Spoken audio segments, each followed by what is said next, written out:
माननीय केंद्रीय वित्त मंत्री निर्मला सीतारमण जी के द्वारा जो लगातार 9वीं बार बजट प्रस्तुत किया गया है, मैं उनको बहुत बधाई देता हूँ, शुभकामनाएं देता हूँ। और आदरणीय प्रधानमंत्री श्री नरेंद्र मोदी जी के नेतृत्व में विकसित भारत के संकल्प को पूरा करने वाला ये बजट भारतवासियों की आशा अपेक्षाएं, उनकी आकांक्षाओं को पूरा करने वाला बजट है।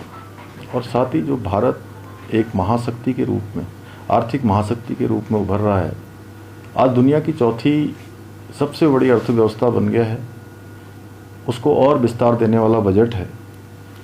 इसके साथ साथ लोकल से ग्लोबल बनने का बजट है और लोक कल्याणकारी बजट है। इसमें हर वर्ग के उत्थान का प्रावधान किया गया है। हर राज्य का, वहाँ की परिस्थितियों का पूरी तरह से ध्यान करते हुए इस बजट को बनाया गया है। भारत के संकल्प को पूरा करने वाला ये बजट है। रिफॉर्म से परफॉर्म की ओर बढ़ते हुए भारत का बजट है। और हमारे लिए, चूँकि हमारे राज्य उत्तराखंड से आदरणीय प्रधानमंत्री जी का विशेष लगाव है और उनके प्रधानमंत्री बनने के बाद अनेक योजनाएं हमारे राज्य के लिए स्वीकृत हुई हैं।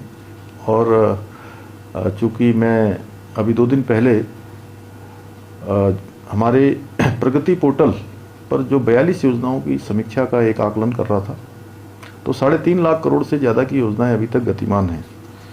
इस बजट में हमारे जैसे पर्वतीय राज्य की आवश्यकताओं को ध्यान में रखते हुए इंफ्रास्ट्रक्चर, पर्यटन, कृषि, उद्योग, युवा, महिला सशक्तिकरण की दिशा में भी इसमें ध्यान प्रावधान हुआ है।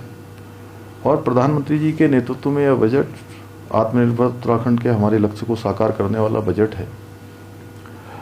इस बजट में गत वर्ष की तुलना में राज्यांश बढ़ा है। लगभग 1850 करोड़ से अधिक की धनराशि हमको इसमें मिलने वाली है।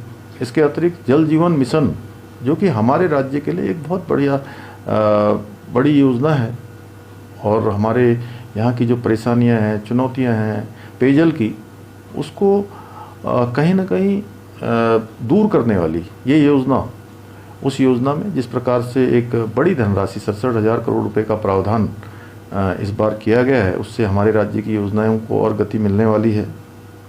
इसके साथ साथ ये बजट विशेष रूप से इसलिए भी महत्वपूर्ण है कि हमारे राज्य को जो अतिरिक्त संसाधन है राज्य के विकास कार्यों के लिए, वो इससे प्राप्त होंगे। और बैठक से पहले जो माननीय वित्त मंत्री जी की अध्यक्षता में बजट पूर्व एक सभी राज्यों के सुझाव लिए गए थे, उनसे वार्ता की गई थी। हमारे यहाँ से भी जो उनसे अनुरोध किया गया था कि जो शासकीय है scheme for special assistants to state for capital investment, इसका विस्तार किया गया है, बल्कि इसको पहले से बढ़ाकर 1,85,000 करोड़ रुपये कर दिया गया है। यह ब्याज मुक्त योजना विगत वर्षों में उत्तराखंड के लिए बहुत लाभकारी रही है। इसी प्रकार इको टूरिज्म को बढ़ावा देने के लिए जो पर्वतीय टेल्स की घोषणा की गई है, उससे हवाई संपर्क, उड़ान योजना विस्तारित उसका स्वरूप होगा। टियर 2, टियर 3 शहरों पर विशेष फोकस होगा।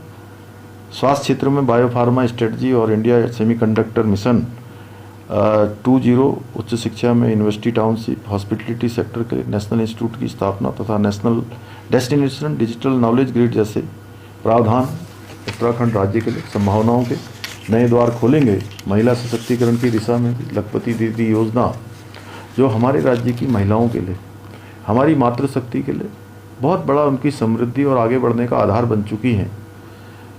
उसमें भी जो हमारे स्वयं सहायता समूह हैं, उनको उद्यमिता से जोड़ने के लिए जो 10,000 करोड़ रुपये के समर्पित SME ग्रोथ फंड तथा महात्मा गांधी ग्राम स्वराज पहल जैसे निर्णय ग्रामीण और स्थानीय अर्थव्यवस्था को मजबूती प्रदान करेंगे। कुल मिलाकर ये केंद्रीय बजट 2026 विकसित भारत के संकल्प के साथ साथ आत्मनिर्भर उत्तराखंड के हमारे लक्ष्य को साकार करने में भी बहुत महत्वपूर्ण भूमिका निभाएगा। राज्य सरकार केंद्र सरकार के साथ मिलकर पूरे समन्वय के साथ इन योजनाओं के प्रभावी क्रियान्वयन को सुनिश्चित करेगी।